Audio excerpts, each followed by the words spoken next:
my experience, when you've left the clean towels in the dryer and already gotten into the shower. The magic hummed with its own frequency, the warmth flowing from my chest to my fingers.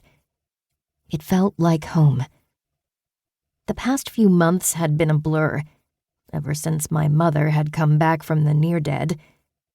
For decades, her soul had been interred in a vessel, an enclosure of mortal substance. In other words, she'd been trapped in the body of an owl. Her original mortal vessel, my mother's body, was stolen. That wasn't even the worst of it. For the past couple of years, the thief, a familiar named Morgana, had made my life hell. Literally, she'd sent demons after me, one of which had killed my father. Then she'd enlisted the help of a hunter, a mortal who hunts down paranormals like me and my shifter friends. It was all for naught. I'd won. I'd beat her. Sort of. Morgana had gotten away, but not without surrendering my mother's body. The last few months had been quiet, or quiet by my standards. No Morgana. She seemed to have disappeared without a trace. Literally. Brad hadn't been able to trace her through the Shadow Realm, nor had I been able to summon her, using other magical means. At least there'd been no murders, and no magical beings escaping the Shadow Realm to rampage on Earth. Even the faction, the underground society of witches and wizards I belonged to, didn't have a lot going on. Not until tonight. I'd spent the past few months nursing my mother back to health. We had a daily routine. Once she got out of bed, we went for a walk. We drank copious amounts of coffee, watched TV, ate dinner, watched more TV, ate a midnight snack. Then I'd go to bed while she stayed up and watched even more TV. We'd do the same thing again the next day. It was like living with Gran, only a lot quieter. Not only was my mother's circadian rhythm off, she had other issues as well. She could barely string 3 words together.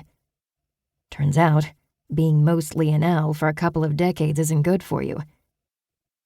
Thanks to our routine, she was getting stronger and more lucid. Also, thanks to our routine, I was feeling the opposite. It was probably why I was in my head so much, and why I jumped at the chance to get away for a weekend, taking my first official mission for the faction. Hence why I was on edge.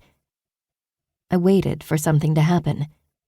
For a mugger or a more sinister being to jump out of the shadows. Nothing. No movement at all. The car alarm continued until finally its lights blinked in unison with the sound of a locking mechanism.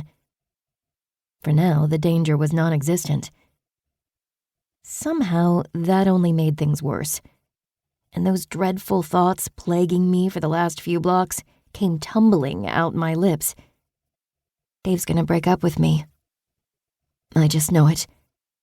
What was that? Trish cupped her hand behind her ear.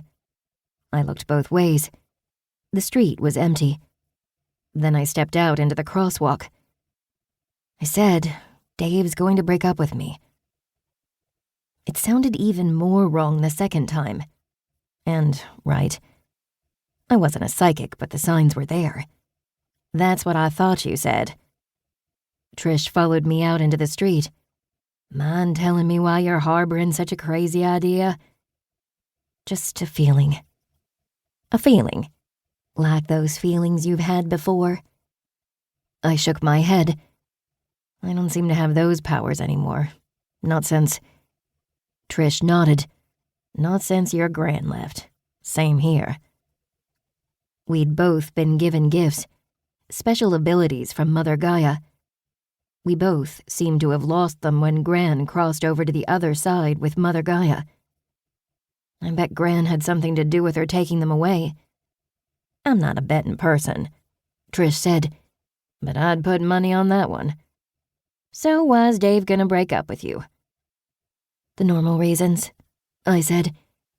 We've drifted apart, I barely see him, I don't even sleep over at his house anymore.